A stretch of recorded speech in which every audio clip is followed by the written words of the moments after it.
Bem-vindos à Soma dos Dias, um podcast do negócio. Estamos de regresso depois da pausa de verão. Eu sou o Hugo Neutel.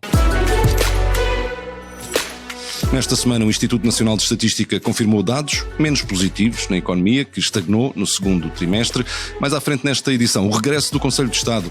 A reunião convocada por Marcelo decorreu em julho, mas foi suspensa ao fim de algumas horas e depois de António Costa ter ouvido críticas duras, sobretudo dos conselheiros ligados à ala mais à direita do espectro político. Comigo estão a Maria Caetano e o Paulo Ribeiro Pinto. Esta é a Soma dos Dias. Nesta semana, o Instituto Nacional de Estatística confirmou a estagnação da economia no segundo trimestre, isto depois de ter tido um arranque positivo nos primeiros 3 meses do ano. Comigo está a Maria Caetano, que acompanha estes temas. Olá, Maria. Olá. Estes dados confirmam, no fundo, aqueles números que já eram conhecidos, mas também avançam outros detalhes, por exemplo, nas tendências de consumo das famílias. Que diferenças são essas? Bom, relativamente ao que tinha sucedido no primeiro trimestre, nós vemos agora neste segundo trimestre, e com esta análise mais detalhada do INE, que as famílias voltam a contribuir um bocadinho para aquele que seria o crescimento do PIB, não fosse a má evolução nas exportações, e neste caso, de forma diferente do que sucedeu no primeiro trimestre, quando as famílias, talvez por motivo de muitas compras adiadas ainda no período imediatamente posterior ao choque da pandemia, investiram muito na compra de bens importantes, como carros, eletrodomésticos. Bens duradouros. Bens duradouros que eventualmente já estariam à espera de adquirir há algum tempo. Esse nível de consumo, de certa forma, mantém-se no segundo trimestre, mas não cresce. Onde vemos algum crescimento na tendência de consumo das famílias residentes é nos bens alimentares, em outros tipos de bens correntes e serviços, que é um tipo de despesa também que terá os seus limites nos orçamentos familiares, agora nesta fase de inflação tão elevada ainda, e que portanto também não oferece muitas perspectivas de se poder contar com um contributo mais durável da procura interna no crescimento para os próximos meses. E quanto a importações e exportações, o que é que estes dados nos revelam?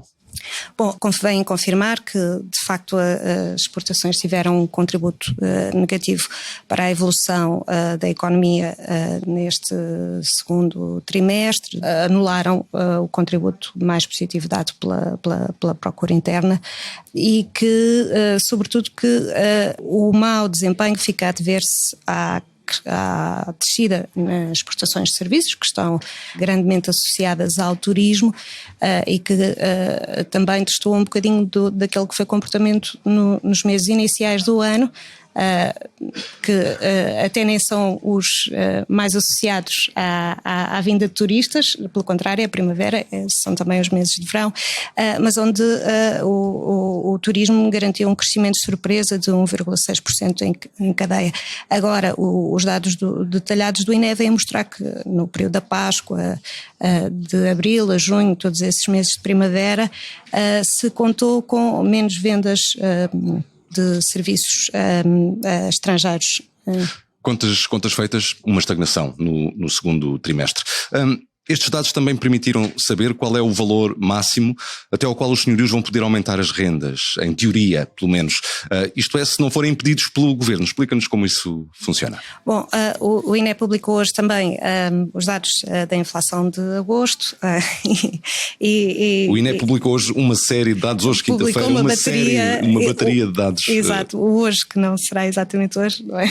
Esta quinta-feira, publicou uma bateria de indicadores que nos mostram como é que estamos e publicou também estes relativos à inflação, que são muito importantes em agosto, para sabermos como é que normalmente, como é que poderão ser atualizadas as rendas no início do ano. Não foi o que sucedeu no ano passado, sabemos, porque houve um travão colocado a esta atualização das rendas este ano, e se não se repetir essa situação, as rendas poderão ser atualizadas até um valor de 6,94%, isto em tese. É uma situação que o Governo ainda está a avaliar avaliar e a estudar.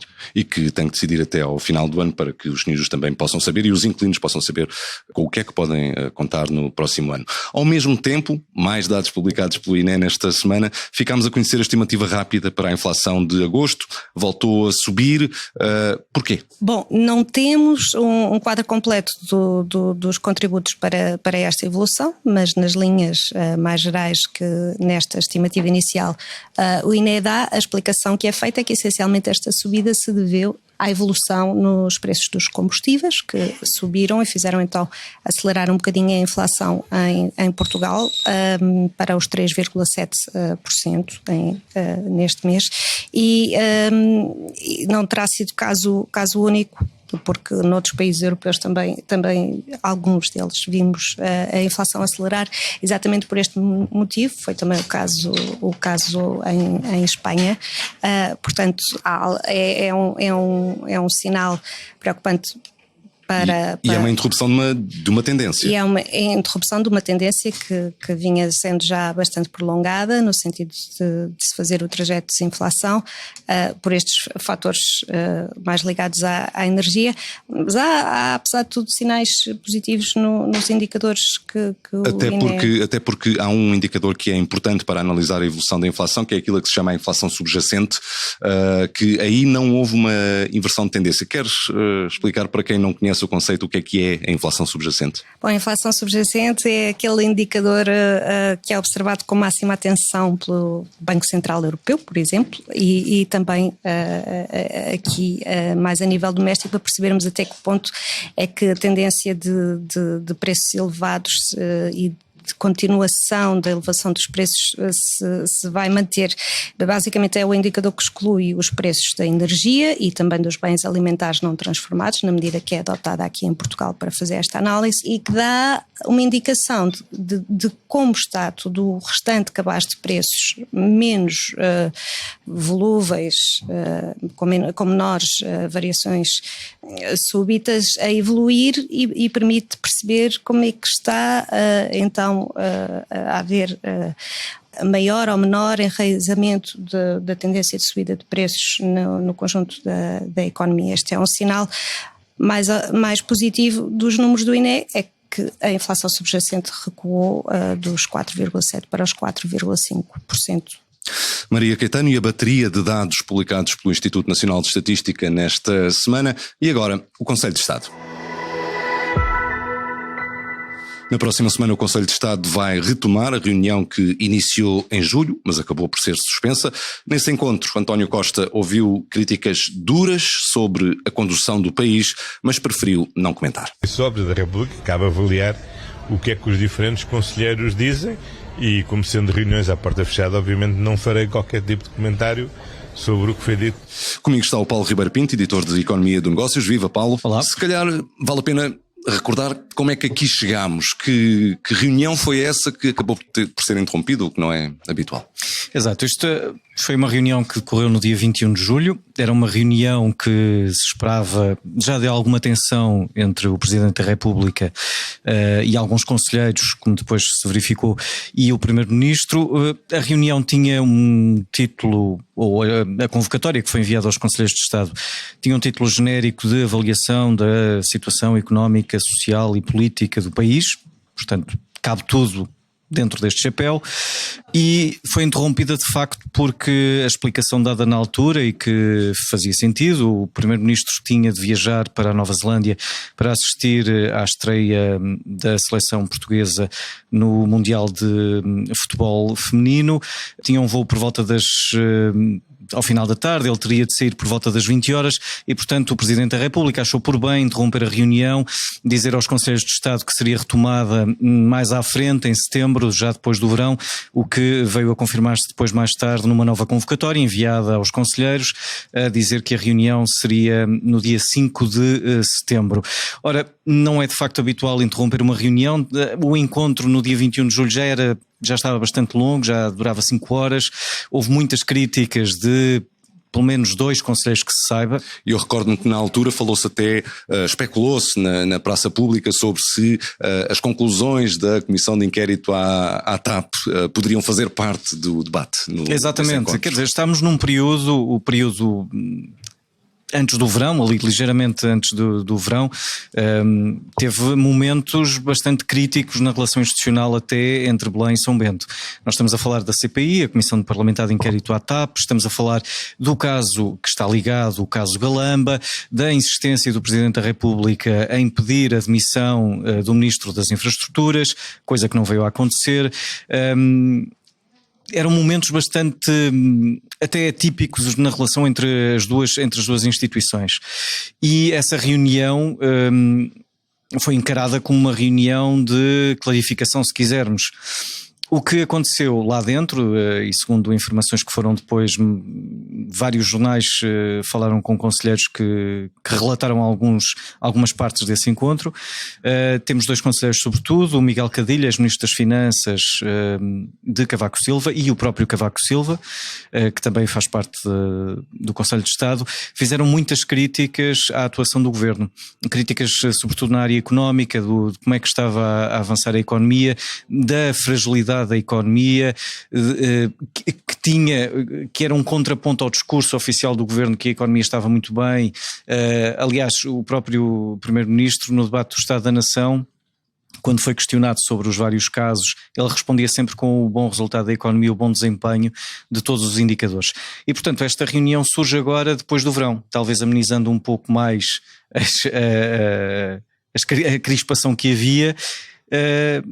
Ressurge agora no dia 5 de setembro, já esta semana que vem, mas surge num momento especial, que é na véspera da rentrée socialista. Mas, exato, porque o que eu te ia questionar é, entre aquele momento em que a reunião foi suspensa, o que não é nada habitual nos encontros dos Conselhos de Estado, e este momento em que agora vai acontecer a segunda parte, digamos assim, da reunião, há alguma coisa de fundamental que tenha mudado e que eventualmente possa fazer parte do debate entre os conselheiros?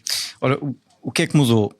Mudaram os dados económicos, temos uma economia a estagnar, em risco até de contração nos próximos trimestres, eventualmente depois teremos de ver quando saírem os dados do terceiro trimestre deste ano, que aparentemente até poderão ser bastante bons, com um contributo bastante positivo do turismo, mas teremos esses dados novos já do segundo trimestre.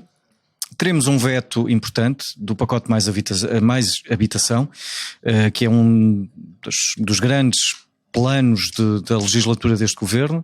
Um veto que não foi um veto qualquer, foi um veto com uma explicação bastante longa do Presidente da República sobre o porquê de enviar, de devolver o diploma à Assembleia da República. Ele na altura, no texto que publicou, ele utilizou adjetivos pouco habituais até, dizia que o mais habitante, que era um plano lento, pouco ambicioso, insuficiente, em que o Estado deveria até construir mais habitação. Temos esse veto. Temos um outro veto, talvez politicamente não seja tão relevante, que é das drogas sintéticas, que o Tribunal Constitucional, entretanto, validou e que não encontrando inconstitucionalidades. Temos pequenos avisos que foram feitos por Marcelo ao longo do verão, à medida que ia promulgando diplomas, avisos de coisas como faltou ouvir esta ou aquela entidade para preparar este diploma, ou o diploma deveria ir mais longe.